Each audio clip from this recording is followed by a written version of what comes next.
Hello friends, welcome on my educational channel gold 26 पे।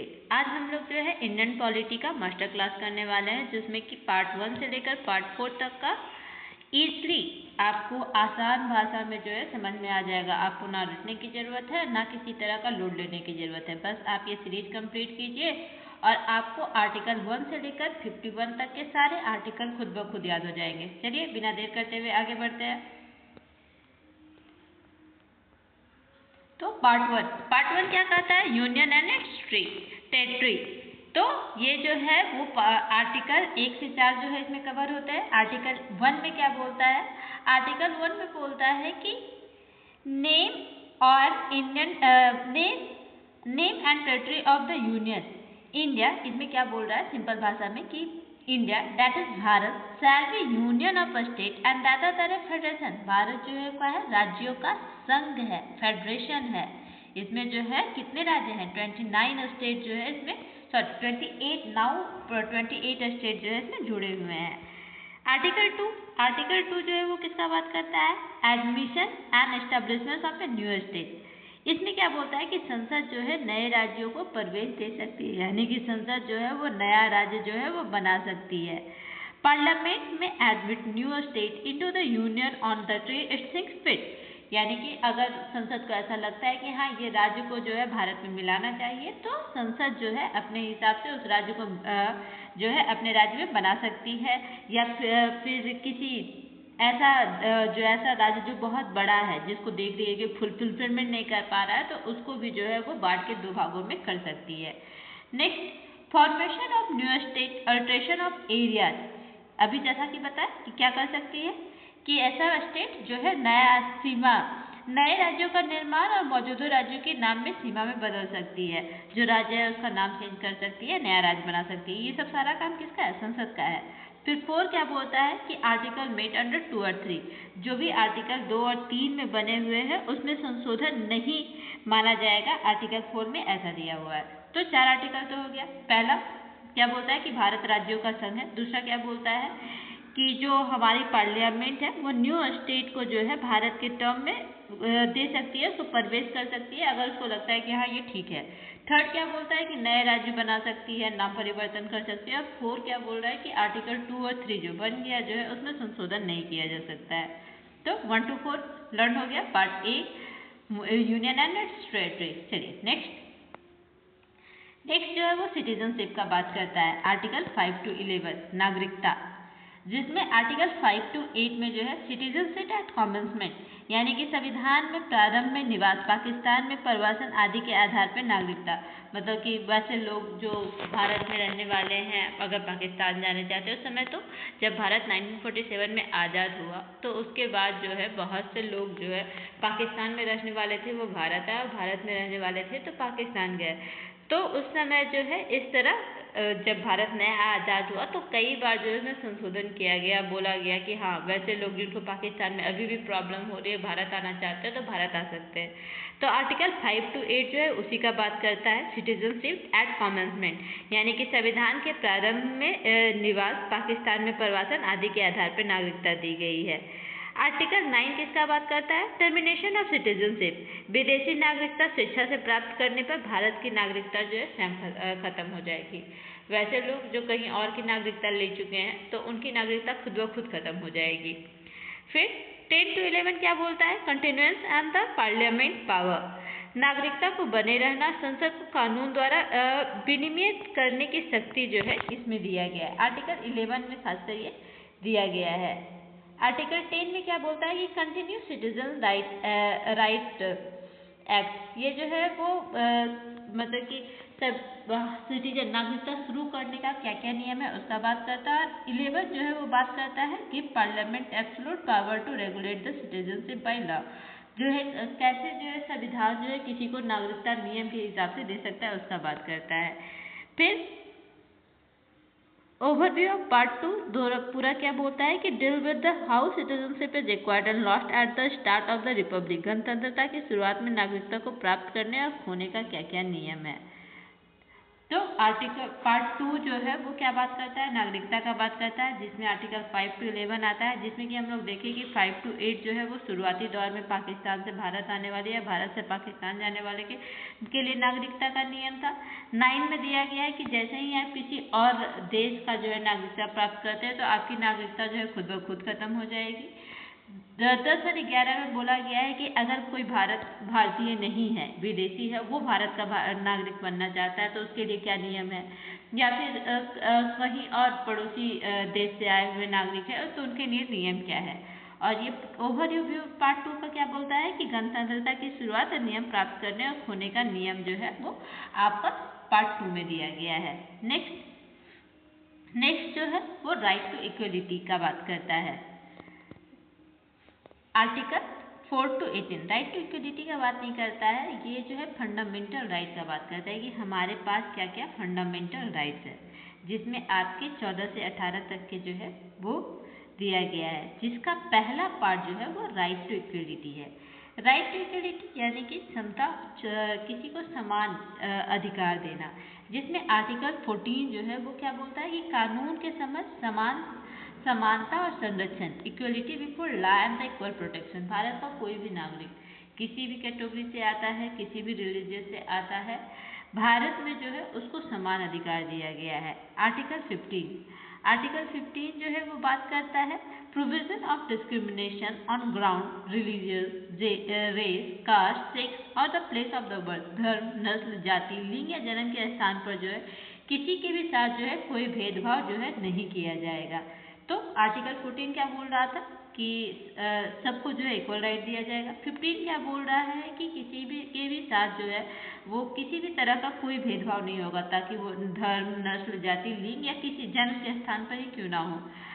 Article 14 जो है वो क्या बात करता है, आर्टिकल 14 जो बात करता है equality of opportunity in matter of the public employment, यानी कि सार्वजनिक रोजगार के मामलों में अवसर की समानता दी गई है, यानी कि सभी को अगर कहीं पर वैकेंसी आया है तभी सभी को समान अवसर ही दिया जाएगा, किसी के साथ भी जो है कोई भेदभाव नहीं किया जाएगा। फिर आर्टिकल 17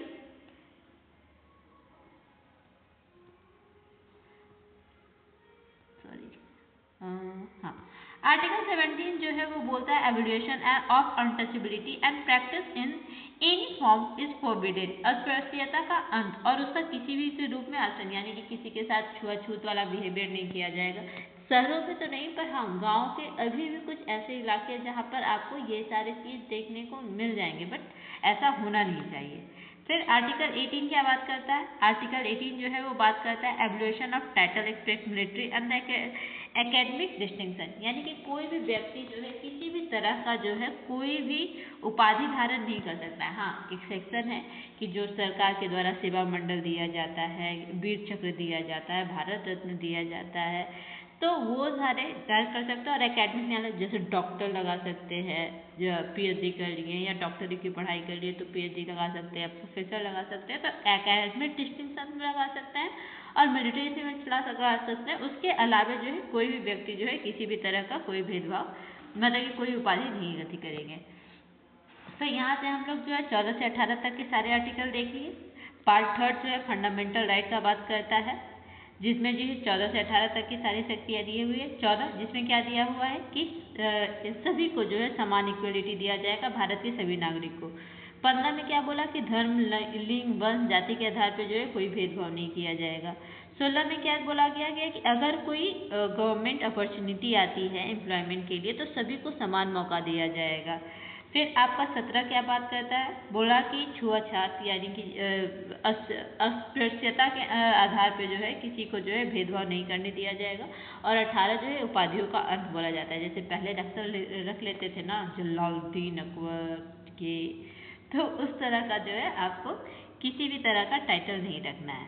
तो ये पार्ट फंडामेंटल राइट में जो पहला हमारा राइट है, राइट टू इक्वलिटी, उसमें 14 से 18 तक आए हुए हैं। नेक्स्ट जो है राइट टू फ्रीडम यानी कि स्वतंत्रता का अधिकार है, जिसमें कि आर्टिकल 19 से 22 तक का बात किया गया है। 19 में आपके 6 तरह के जो है वो राइट दिए गए हैं, जिसमें पहला जो है स्पीच एंड एक्सप्रेशन का है, मतलब कि हमें बोलने का अधिकार है, भाषण देने का है, असेंबली बनाने का है। बिना हथियार के जो है हम लोग अपना एक असेंबली भी बना सकते हैं, एसोसिएशन संघ बना सकते हैं किसी काम को करने के लिए, किसी ऑर्गेनाइजेशन को संचालित करने के लिए। और मूवमेंट मतलब कि एक राज्य से दूसरे राज्य जो है बिजनेस के सिलसिले से या फिर रेजिडेंस के सिलसिले से जा सकते हैं, आपका अगला में दिया हुआ। और प्रोफेशन कहते से तो 6 तरह का अधिकार जो है वो हमारे 19th में दिए गए हैं, जिसमें पहला स्पीच एंड एक्सप्रेशन है, आप असेंबली है, एसोसिएशन है, मूवमेंट है, रेजिस्टेंस है और प्रोफेशन या फिर ऑक्यूपेशन है। इसको आप जो है शम्रों से भी याद कर सकते हैं, SAM SAAM और SAAMRO। तो S से आपका स्पीच एंड एक्सप्रेशन हो गया, A से असेंबली हो गया, A से एसोसिएशन हो गया, M से मूवमेंट हो गया, R से रेजिस्टेंस और O से ऑक्यूपेशन। ऑक्यूपेशन मतलब कि आपको किसी भी तरह का व्यापार करने का अधिकार है। हाँ, कुछ लीगल इलीगल जो है, जैसे कि बिहार में जो है शराब बंद है तो वो उसका अधिकार नहीं है, या फिर आपका गुजरात में शराबबंदी है तो उस तरह का उस पर बैन है। बाकी आपको जो है अपने मन से किसी भी तरह का जो है वो व्यापार करने का अधिकार है। तो आर्टिकल 19 हम लोग देख लें। आर्टिकल 19 के बाद आर्टिकल 20 जो है वो क्या बात करता है, प्रोटेक्शन इन कन्विक्शन, यानी कि दोष स्थिति के संबंध में संरक्षण। Protection against x post factor law, double jeopardy and the self incrimination, मतलब कि अगर आपको किसी भी तरह का सजा मिला है तो उस समय जो कानून बना हुआ है उसी कानून के अकॉर्डिंग आपको सजा मिलेगा, और एक सजा के लिए एक बार जो है आपको अभी मिलेगा। ये नहीं कि हाँ अभी आपको गिरफ्तार कर लिया गया, 2 साल बाद फिर उस सजा के लिए गिरफ्तार किया गया, ऐसा नहीं होगा। और सेल्फ इंक्रिमिनेशन यानी कि आपको जो है अपने के लिए वकील चुनने या फिर अपने लिए जो है वो गवाही देने के लिए जो है आपको बाध्य नहीं किया जाएगा। तो ये जो है वो कानून की सुरक्षा के लिए आपका जो है बात करता है, जिसमें कि 3 दिया हुआ है। 20 के ए में जो है एक्स पोस्ट फैक्टो लॉ दिया गया है, यानी कि उस समय जो कानून बना हुआ है उसी कानून के तहत जो है आपको सजा मिलेगी। फिर डबल जियोपार्डी मतलब कि एक सजा के लिए आपको 2 बार, एक अपराध के लिए 2 बार जो है सजा नहीं दिया जाएगा। और सेल्फ इंक्रिमिनेशन के लिए यानी खुद के खिलाफ गवाही देने के लिए आपको बाध्य नहीं किया जाएगा। आर्टिकल 20 खत्म। आर्टिकल 21 लाइफ एंड एजुकेशन का बात करता है। आर्टिकल 20 जो है protection of life and the personal liberty, यानी कि जीवन का अधिकार आपको देता है। यानी जीवन के अधिकार में जो है आपको सोने का अधिकार है, खाना खाने का अधिकार है, आपको जो है अपना पर्सनल टाइम का अधिकार है, यहाँ तक कि आपको इंटरनेट का अधिकार भी 21 के तहत ही रखा गया है। और 21 ए का क्या बात करता है, right to free and the compulsory education. 6 से 14 साल तक के सभी बच्चों को गवर्नमेंट स्कूलों में जो है फ्री एजुकेशन प्रोवाइड किया जाएगा। तो 20 एंड 21 जो है लाइफ एंड एजुकेशन का बात करता है। फिर 22 जो है वो डिटेंशन प्रोटेक्शन का बात करता है। कुछ मामलों में गिरफ्तारी और हिरासत में सुरक्षा, protection against arrest and detention certain areas, आपको गिरफ्तार करने से पहले आपको गिरफ्तार करने का कारण बताना होगा। 24 घंटा आने जाने के समय को छोड़कर जो है आपको पुलिस के समक्ष कोर्ट के समक्ष जो है पुलिस को पेश करना होगा आपको। तो इस तरह का जो है डिटेंशन प्रोटेक्शन जो है हम लोगों को दिया गया है। तो आर्टिकल जो हम लोग पार्ट 3 पढ़ रहे हैं फंडामेंटल राइट, जिसमें कि पहला जो है हम लोग देखें क्या, इक्वलिटी, जो कि 14 से 18 में था। फिर दूसरा क्या देखें हम लोग, दूसरा जो है राइट टू फ्रीडम देखे, राइट टू इक्वलिटी देखे, राइट टू फ्रीडम देखे। 14 से 18 में 14 में जो है इक्वलिटी का बात किया, 15 में जो है बोला कि किसी भी तरह का भेदभाव नहीं होगा, 16 में बोला कि अगर सरकार किसी भी तरह का अपॉर्चुनिटी निकालती है एम्प्लॉयमेंट में तो सबको समान अपॉर्चुनिटी मिलेगा। 17 में जो है वो बोला कि अनटचेबिलिटी का एबोलिशन होगा, और 18 में जो है क्या बोला कि किसी भी तरह का हम लोग कोई भी उपाधि टाइटल जो है वो नहीं ले सकते हैं। फिर राइट टू फ्रीडम में जो है हम लोग 19 से 22 तक में देखें। 19 में 6 जो है राइट्स दिया हुआ था, जिसको किस शामिलों से याद किए। एस से जो है स्पीच एंड एक्सप्रेशन, ए से जो है वो आपका असेंबली था, ए से एसोसिएशन था, एम से मूवमेंट था, आर से रेजिस्टेंस था और ओ से ऑक्यूपेशन था।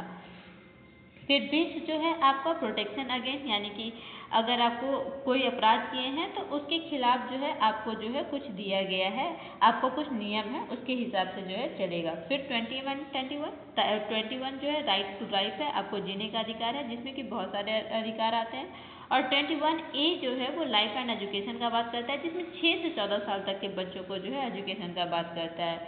और 22 जो है वो डिटेंशन प्रोटेक्शन है कि अगर आप गिरफ्तार हुए हैं, गिरफ्तार होने जा रहे हैं तो आपका क्या क्या नियम है, क्या क्या कानून है, उसके बारे में बात करता है। नेक्स्ट जो है वो क्या है, एक्सप्लॉयटेशन एंड द रिलीजन।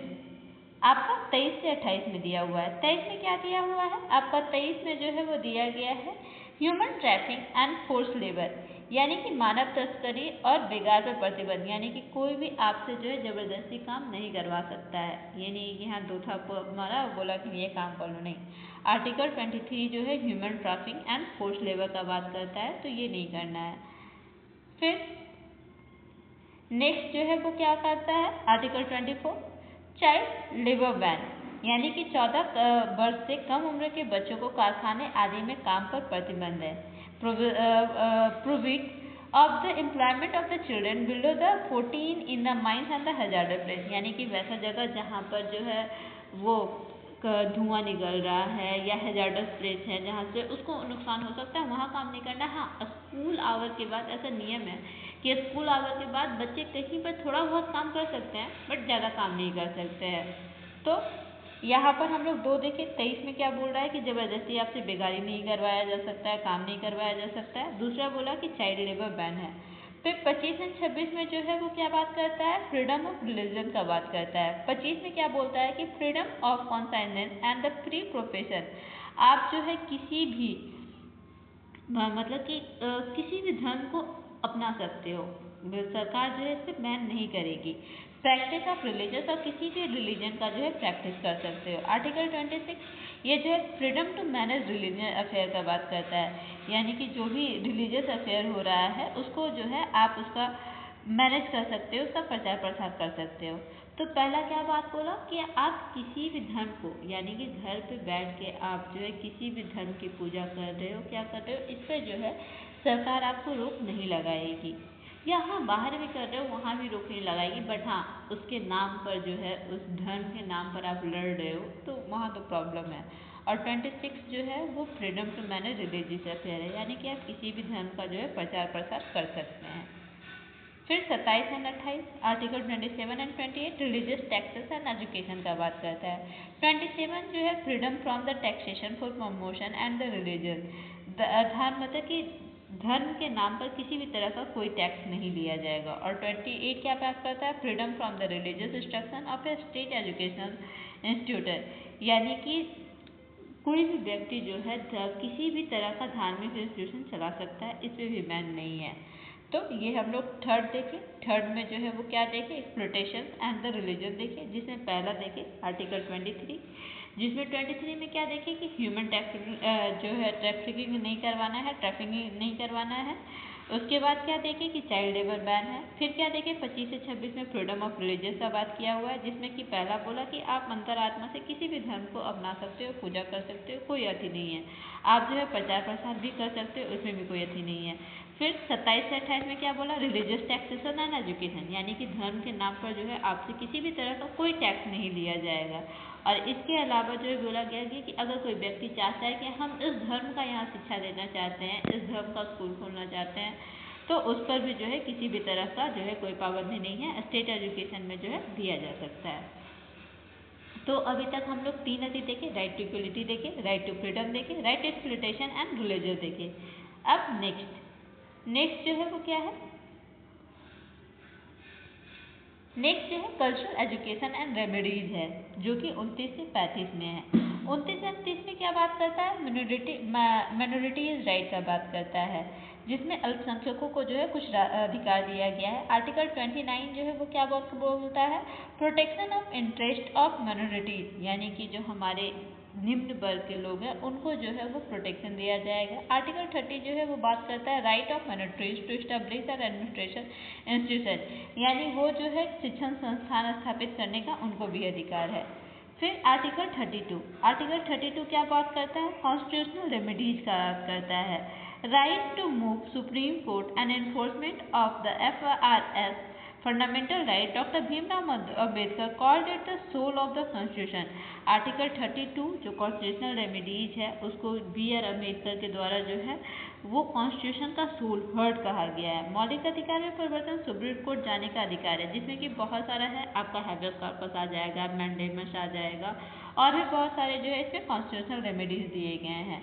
फिर 33 एंड 34 जो है क्या बात करता है, ये arm force and the martial law का बात करता है। Parliament power to modify fundamental right to forces, ये जो है 33 में बोला गया है। और 34 में क्या बोला गया है, restriction of fundamental right while martial law is in force. सशस्त्र बलों में मौलिक अधिकार में संशोधन, यानी कि कहीं पर अगर ऐसा लगता है कि इस कहीं पर आर्म फोर्सेज हैं, उनको लगता है कि इस लॉ को थोड़ा सा जो है वो चेंज कर देना चाहिए, तो ये भी किया जा सकता है। और मार्शल लॉ लगने पर जो है किसी भी तरह का जो है वो आपको फंडामेंटल राइट नहीं चलेगा।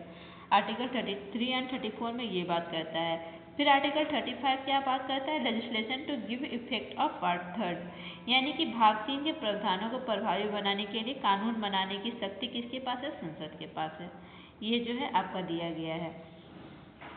तो हम लोग यहाँ पर कितने देखें, पहला राइट टू इक्वलिटी देखें, राइट टू फ्रीडम देखें, एक्सप्लॉयटेशन एंड रिलीजन देखें, और क्या देखें, आपका जो है कल्चरल, एजुकेशनल एंड रेमेडीज देखें। तो आपका जो है 6 तरह का फंडामेंटल राइट हम लोग देख चुके हैं। फिर से एक बार रिवीजन करते हैं।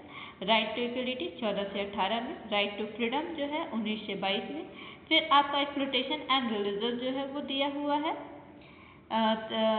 एक्सप्लॉयटेशन एंड रिलीजन दिया हुआ है। एक्सप्लॉयटेशन जो है वो 23-24 में दिया हुआ है। 25 से 28 में जो है रिलीजन का बात करता है, 25 से 28 में रिलीजन का बात करता है। फिर right to culture and education जो है आपका 29 से 30 में दिया हुआ है, और एजुकेशनल जो रेमेडीज, कॉन्स्टिट्यूशनल रेमेडीज है 32 में दिया गया है। इसके अलावा 33 एंड 34 में जो है आपका मार्शल लॉ और आर्म फोर्स का बात करता है, और आपका 35 में जो है वो legislation of the effect part 3 का बात करता है, यानी कि पार्ट 3 में जो है जो भी कानून बनेगा वो संसद की शक्ति के पास होगा। नेक्स्ट आपका जो है वो पार्ट 4 DPSP है, यानी कि direct principle of state policy. Article 36 से 42 तक इसमें दिया हुआ है। आर्टिकल 36 एंड 37 में डिफिनेशन एंड एप्लीकेशन का बात करता है। आर्टिकल 36 जो है डिफिनेशन ऑफ स्टेट का बात करता है। स्टेट का मतलब राज्य नहीं है। आप जो है किसी भी तरह का इंस्टीट्यूशन चला रहे हैं, किसी भी तरह का जो है आप ग्रिड चला रहे हैं, पावर ग्रिड चला रहे हैं, तो सब जो है एक स्टेट में आ जाता है। और 37 जो है वो क्या बात करता है कि DPSP are the non justiciable but fundamental in governance, यानी कि जो है ये न्याय संगत है, मतलब कि आप इसके लिए जो है किसी कोर्ट नहीं जा सकते। जैसे फंडामेंटल राइट का अलग हमारे ऊपर उल्लंघन हो रहा है तो हम लोग कोर्ट जा सकते हैं, पर फंडामेंटल हमारा जो direct principle of state policy है इसके लिए नहीं जा सकते। वो सरकार की मर्जी पर चल रहा है, हमारे कल्याण के लिए चल रहा है। तो 36 जो है डिफाइन करता है स्टेट को, और 37 जो है वो क्या बोलता है कि ये नॉन जस्टिसेबल है, यानी कि इसके लिए कोर्ट नहीं जाया जा सकता है। फिर आर्टिकल 38 एंड 39 ये जो है सोशल ऑर्डर और वेलफेयर का बात करता है। 38 बात करता है कि state to secure a social order for the welfare of people. Sir जो हमारी स्टेट गवर्नमेंट है वो जो है लोगों के कल्याण के लिए जो है सोशल वेलफेयर चला सकती है। और 39 बात करता है certain principle of policy to be followed by the state, और जो है मतलब कि लोगों के लाइवलीहुड के लिए जो है सरकार जो है किसी भी तरह का पॉलिसी जो है वो चला सकती है। तो 38 जैसे आपको 38 से आप ऐसा समझ सकते हो, जैसे जो वृद्धा लोग हो जाते हैं वो तो कमा नहीं सकते हैं, तो वृद्धा पेंशन सरकार चलाती है, या फिर वैसे डिसेबल लोग होते हैं उनको फ्री में जो है वो साइकिल प्रोवाइड करती है। तो ये सारे काम जो है कर सकती है। और स्टेट गवर्नमेंट बहुत सारा कुटीर उद्योग चलाती है, छोटे स्तर पे ऐसी चलाती है। तो ये जो है आर्टिकल 38 और 39 में आ जाएगा, सोशल ऑर्डर एंड वेलफेयर। फिर 39 एंड 40A जो है वो क्या बात करता है, लीगल एड एंड पंचायत का बात करता है। 39A जो है वो बात करता है equal justice free legal aid, यानी कि किसी को भी जो है कानून के तहत जो है वो निःशुल्क सहायता दिया जाएगा। जैसे हम लोग देखते हैं कि बहुत सारे ऐसे लोग होते हैं, अपराधी होते हैं, जिनको मतलब कि अपराधी होते हैं या फिर इनोसेंट भी होते हैं, वो तो बाद में कोर्ट तय करेगा, तो वो उनको जो है वो फ्री में जो है वो गवर्नमेंट एडवोकेट जो है वो प्रोवाइड किया जाता है। तो फ्री लीगल एड दिया जा रहा है यहाँ पर। और 40 क्या बात करता है, organisation of village and panchayat, यानी कि गाँव स्तर पर पंचायत की बात करता है 40 में। ठीक है। फिर आर्टिकल 41, 42 एंड 43 ये work and the maternity leave का बात करता है। राइट टू वर्क जो है 40 पे दिया हुआ है। Just and the human containment of the work and the maternity relief 42 में, यानी कि 42 में वैसी महिलाएं जो मतलब मैटरनिटी लीव पर है, प्रेग्नेंट है, तो उनके लिए जो है वो काम को थोड़ा और लचीला बना देना, फ्लैक्सीबल बना देना, या फिर छुट्टी दे देना, या फिर बच्चों के जन्म के बाद जो है उनको छुट्टी चाहिए, तो इस तरह का बात जो है 42 में दिया गया है। 43 में जो है वो living ways of and workers का बात किया गया है। तो आर्टिकल 41, 42 एंड 43 भी हम लोग देख चुके। तो डीपीएसपी जो है वो 36 से लेकर 42 में आता है, जिसमें कि आर्टिकल 37 में जो डिफिनेशन ऑफ एप्लीकेशन है, 36 में स्टेट को डिफाइन किया गया है, और 37 में बोला गया है कि डीपीएसपी जो है वो क्या है, नॉन जस्टिएबल है। फिर 38 एंड 39 में जो है सोशल ऑर्डर एंड वेलफेयर का बात करता है। 39A और 40 में जो है वो लीगल एड ऑफ पंचायत का बात करता है। 41, 42 एंड 43 में जो है वर्क एंड द मैटरनिटी का बात करता है। फिर 43A एंड 51 में यहाँ से यहाँ तक में क्या क्या बात करता है, 43A, 43B, 44 जो है इंडस्ट्रीज को अपॉर्चुनिटीज एंड यूसीसी यानी कि यूनिफॉर्म सिविल कोड का बात करता है।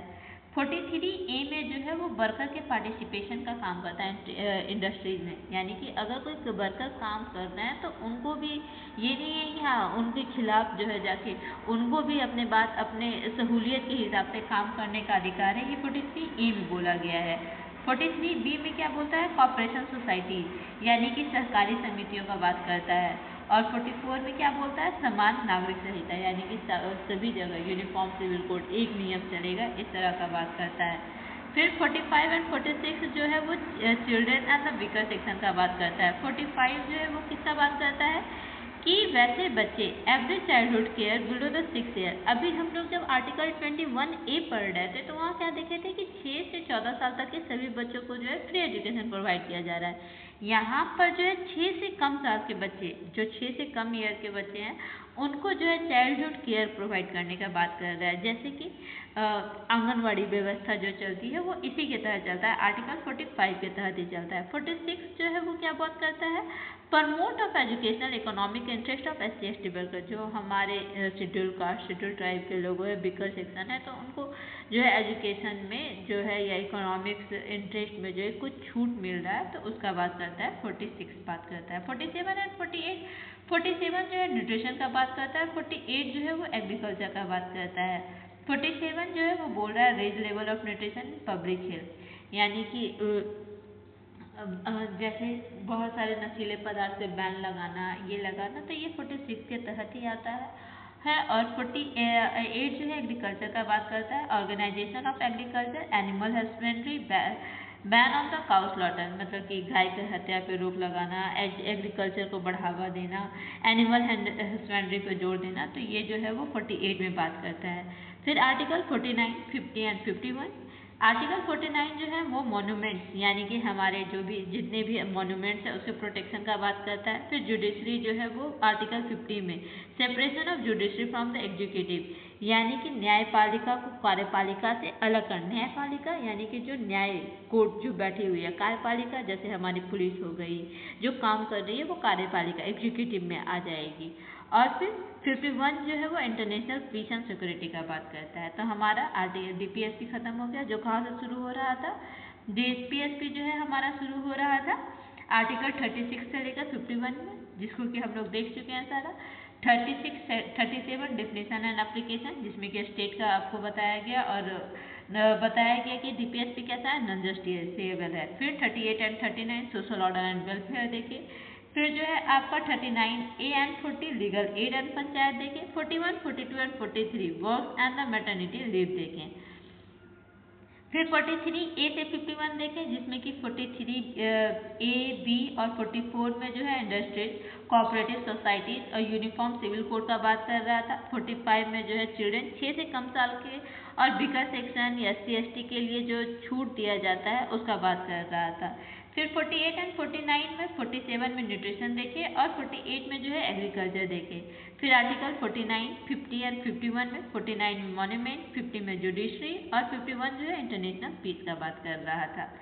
चलिए इसी के साथ ही जो है आपका हम लोग जो है सारा जो है देख लिए हैं 1 से 4 तक में जितने पार्ट 1 से 4 तक में जितने थे। पार्ट 1 जो है वो क्या बात कर रहा था, यूनियन टेरिटरीज का बात कर रहा था, भारत राज्यों का संघ है ऐसा बात कर रहा था।